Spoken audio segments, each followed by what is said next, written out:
The sky was gray that morning, heavy with smoke and dust from the battles that had torn the land apart. Villages were in ruins, homes were broken, and fear walked in the hearts of every man, woman, and child. In this broken place lived a young man named Arman. He was not a soldier by choice, but the war had forced him into situations where survival was the only goal. He had learned to move quietly, to watch his steps, and to listen to the silence that carried hidden dangers. One afternoon, while wandering through a half-destroyed street in search of food and water, Arman heard a faint sound. At first, he thought it was the wind whispering through the broken walls. But then he realized it was something else. It was soft, trembling, almost like a sob.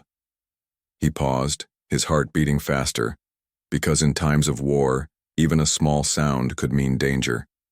He crouched low, hiding behind a fallen wall, and listened again. There it was, a child's cry. Weak, frightened, and alone, Arman's instincts pulled him in two directions. On one side, he felt the danger of walking toward an unknown sound, for it could be a trap. On the other side, his heart could not ignore the possibility of a child left helpless in the ruins. Slowly, carefully, he followed the sound until he reached a collapsed house. The roof had caved in, and broken wood and stones lay everywhere. Under the shadow of a half-broken wall, he saw a small figure curled up. It was a child, no more than 6 or 7 years old, trembling and covering the face with tiny hands. The clothes were torn, the skin marked with dust, but the child was alive. Arman's chest tightened. He could see clearly now that this child was not from his own people. The hair, the eyes, the clothing, all belonged to the enemy's side. For a moment, he froze. The war had taught him to see the enemy as dangerous, as people who had taken away peace from his land. Yet here was an innocent child, too young to know anything about wars, sitting alone in the ruins with fear written all over the face. Arman took a deep breath and stepped forward. The child looked up suddenly, eyes wide with fear. The child tried to move back, pressing against the broken stones as if expecting Arman to cause harm. He raised his hands gently and spoke in the softest voice he could manage. "Don't be afraid. I'm not here to hurt you." The child said nothing, only stared at him with frightened eyes. Arman slowly placed his bag on the ground and pulled out a small piece of bread. He broke it in half and pushed it gently toward the child. At first, the child did not move, but hunger was stronger than fear.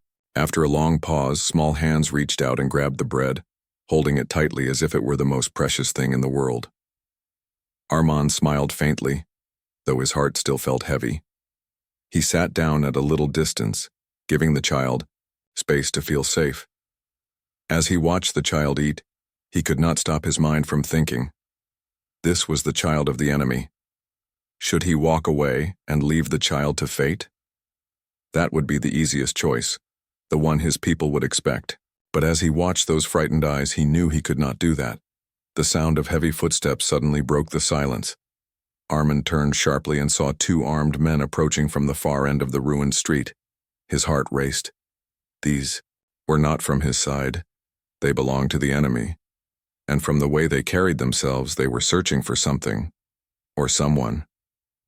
The child froze, bread falling from the tiny hands, and pressed closer to the wall, fear filling every movement. In that instant, Arman made a decision without thinking. He moved quickly, pulling the child close and wrapping his body around the little one, shielding them with his own frame. He pressed his finger to his lips, signaling for silence, and held the child tightly. His back was exposed to the open street, but he did not care. All that mattered was that the child stayed hidden. The footsteps grew louder. The enemy soldiers passed by, their voices rough as they spoke in their language. Arman's muscles tensed, ready for the worst.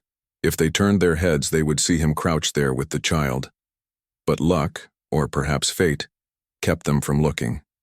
After a few tense minutes, the voices faded, and the sound of boots moved farther away until only silence returned. Arman let out a slow breath, his heart still pounding. The child was trembling in his arms, but alive. He loosened his hold gently and looked into the small face. The child's eyes were wide, but this time there was something different in them. It was not only fear, it was trust. For the first time since he had found the child, Armin saw a flicker of belief that he would not cause harm. He smiled faintly again. "You're safe now," he whispered. The child did not answer, but leaned slightly toward him, as if seeking comfort. Armin knew then that he could not leave the child behind. His people would question him. They might even accuse him of betrayal, but deep inside he felt this was the right thing to do. No matter what side of the war this child belonged to, innocence was not the enemy. He picked up the child carefully and stood. The ruins around them were silent again, but his heart carried a weight heavier than before. What he had done was simple, shielding a child, but it was also dangerous. He knew that from this moment on, his life would never be the same. What Armin did not know was that far above the ruined village, unseen by him, someone else had been watching. Someone who was neither from his people nor from the enemy soldiers on the ground. A figure beyond human eyes had seen him take the pain for the child, had seen the way he shielded and protected without hesitation, and this unseen witness was not just anyone. It was the child's mother, one who was far from ordinary, one who carried power beyond imagination. But for now, Armin only felt the warmth of the small hands clutching his shirt, and the silent trust of the child he had chosen to protect. And though he could not yet understand it, his life had just stepped onto a path that would lead him far beyond the ruins of his broken land. Armin carried the child through the broken streets, each step heavy with questions he could not answer. His body ached from the sharp stones and hidden dangers of the ruins, but he paid no attention to his own pain. The small figure in his arms was more important. The child had stopped crying but still clung tightly to his shirt, as though letting go would mean being lost again. When he reached a safer corner, hidden between two fallen walls, Armin sat down and allowed the child to rest. He studied the little face carefully. Dust streaked the cheeks and the hair was tangled, but the eyes held a quiet glow. They were eyes that did not belong to his people. There was no denying it. The child came from the other side of the war. Armin's heart wrestled with doubt. His people would never forgive him if they learned he had saved the enemy's child. They had lost brothers, sisters, and parents in the battles. Hatred had dug deep into every soul, and compassion toward the enemy was seen as weakness. And yet, how could he leave a child to die in the ruins? The thought made him sick inside. He gave the child some water from his small flask. The child drank with both hands, spilling half of it, but Armin smiled softly. At least the thirst was eased. When he tried to ask the child's name, there was no reply, only silence. He realized the child was either too afraid to speak or too young to find the right words. He did not push further. As night began to fall, Armin found a hidden corner of an abandoned cellar to rest. He lit no fire, for flames could invite danger. Instead, he wrapped the child in his old coat and leaned against the cold wall, staying awake to guard. In that quiet, his mind was heavy with thoughts. He remembered his village, how his own younger brother had once clung to him in fear. The memory pierced his heart. This child could have been his brother, innocent, helpless, and undeserving of war. The next morning, when Armin tried to move through safer paths to find food, he encountered his own people. A small group of villagers recognized him and stopped him. At first they were relieved to see him alive, but then their eyes fell upon the child at his side. Confusion and anger lit their faces. "Who is that?" one man demanded. Armin hesitated. He could not lie, for the truth was too clear. "A child," he answered softly. "Not one of ours," another man spat. "Look at the clothes, look at the face, that child belongs to them." The villagers murmured in anger. Some even lifted their hands as if to pull the child away. Armin immediately stepped in front, shielding the little one with his own body. His voice was steady, though his heart raced. "This is a child, not a soldier. This child did nothing to us. I will not hand them over." The villagers stared at him in disbelief. To them, saving the enemy's child was almost treason. "You Risked your life for one of theirs? Someone shouted. How can you forget what they've done to us? How many of our people have they taken? Armand stood firm, though his chest tightened with pain at their words. He knew their anger was real, born from deep suffering, but he could not let their hatred decide the fate of this innocent child. If we answer hate with more hate, said quietly, what will we become? Are we not human? Do we not know mercy? The villagers fell into uneasy silence. Some shook their heads and walked away in anger. Others lingered, confused by his words but unwilling to argue further. In the end, they left him alone with the child, though whispers of suspicion followed him. That night, as Armand sat alone again, he felt the heavy weight of judgment. He knew he was now marked in the eyes of his people. They would remember his act and not kindly. Yet when he looked at the child sleeping beside him, his heart found peace. He had chosen compassion over cruelty, and that gave him strength. Unseen by him, far away in the dark sky, someone was watching. The child's mother, unlike any other, had seen everything. She had seen how Armand shielded her child, how he stood against his own people to protect the innocent life. She watched with eyes that carried wisdom beyond human years. Though she did not show herself yet, her heart had already marked Armand as someone different, someone worthy of notice. Days passed, and the bond between Armand and the child grew stronger. Though the child still spoke little, trust slowly replaced fear. Sometimes the child would hold his hand tightly, refusing to let go. Sometimes the child would rest against his arm, as if finding comfort only in his presence. Armand felt both joy and sorrow. Joy, because he had saved a life. Sorrow, because he knew the path ahead would not be easy. It was during one of these quiet nights that Armand felt the air change. The sky above glowed faintly with strange lights, moving in patterns no star could make. He stared, puzzled, while the child looked up with sudden recognition, eyes widening with hope. Before Armand could understand, the light grew stronger, filling the ruins with a soft glow. Then, from the heart of that light, she appeared. The child's mother. She was unlike anything Armand had ever seen. Her presence was powerful yet calm, her form carrying both grace and strength. Her eyes shone like distant stars, watching him with an intensity that made his breath catch. She stepped forward, and the ground seemed to respond to her very being. Armand froze, unsure whether to bow, to run, or to stand. The child leapt from his side and ran into her embrace, and she held the little one close with tenderness that silenced all fear. Then her gaze turned to Armand. You protected my child, her voice echoed, not loud yet heard in every corner of his mind. You took the pain meant for them. You shielded them when even your own people turned against you. Armand said nothing. Words felt small in that moment. Her eyes softened, but her voice carried strength. For this I claim you. You belong to me now. His heart thudded. Belong? Claimed? He did not understand, but in her eyes there was no cruelty, only a certainty that shook him to his core.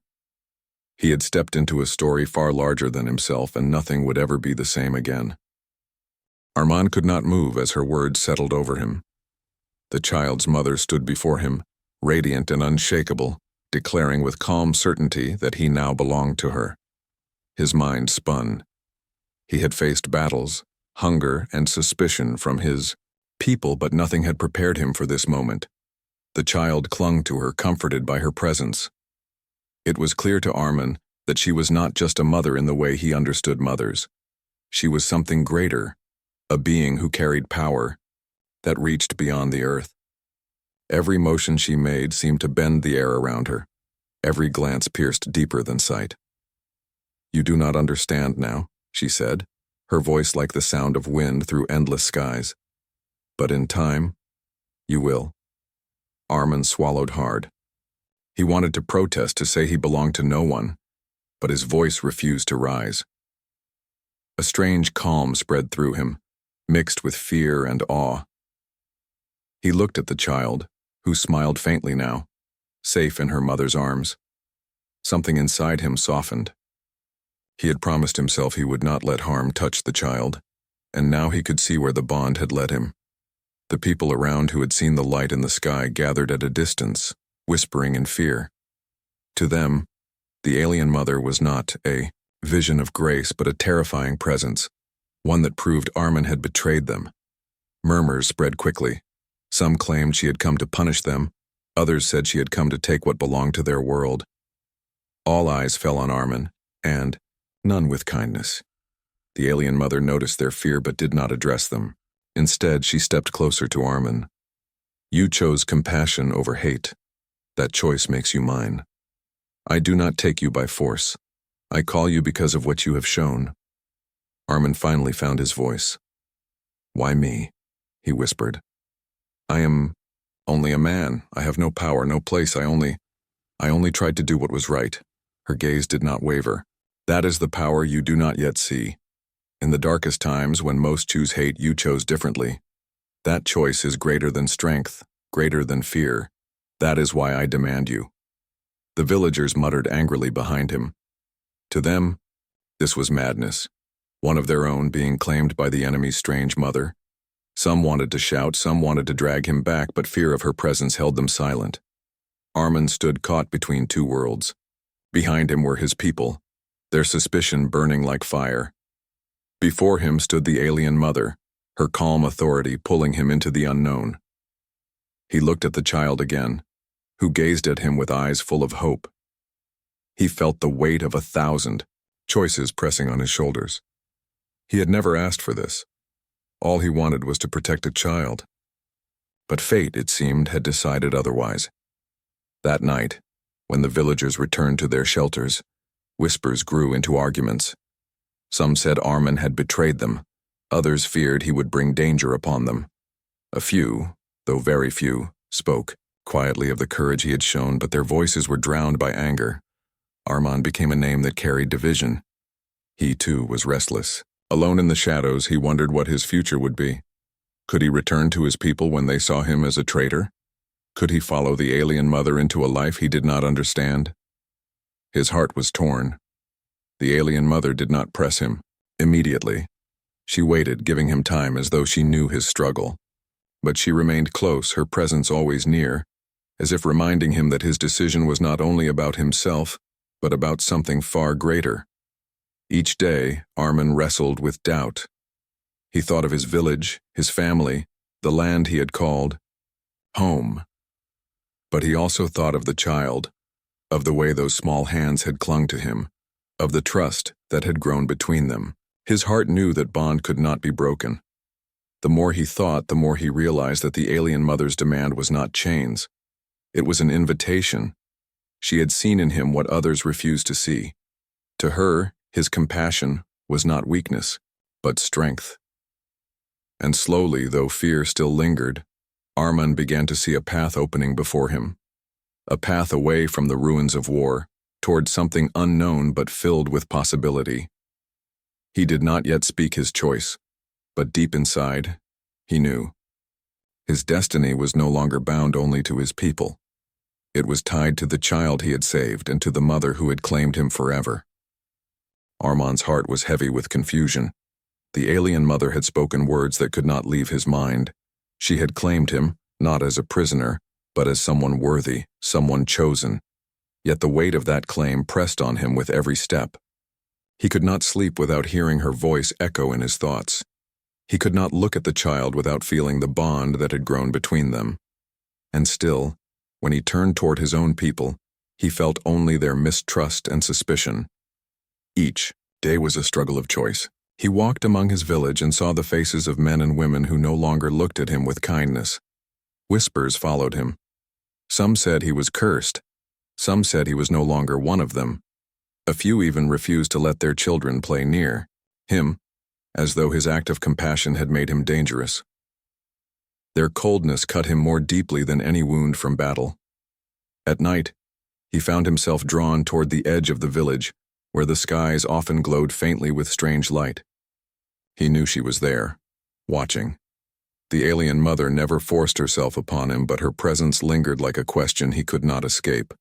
Sometimes he thought he saw her standing at a distance, her eyes calm and steady. Sometimes he felt her voice whispering softly in his heart, reminding him of what he had done and what he could become. The child, meanwhile, grew more comfortable in his care.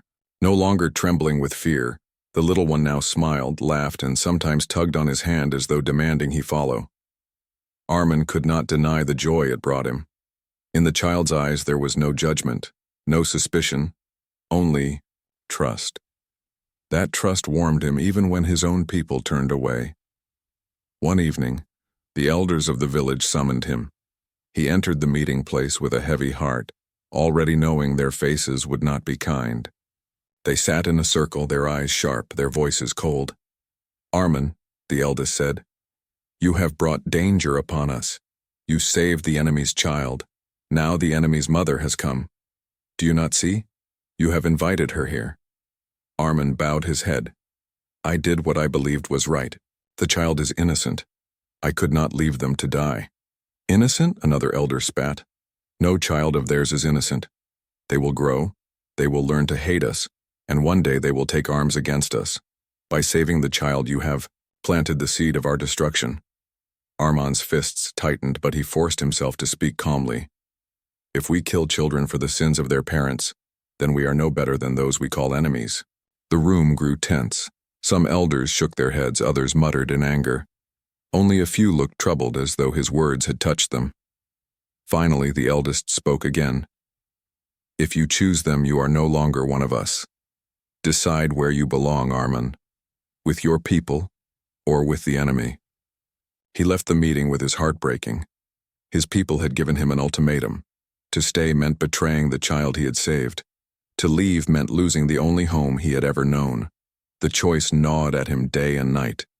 The alien mother came to him at last, not in the sky but in the ruins where he had first found the child.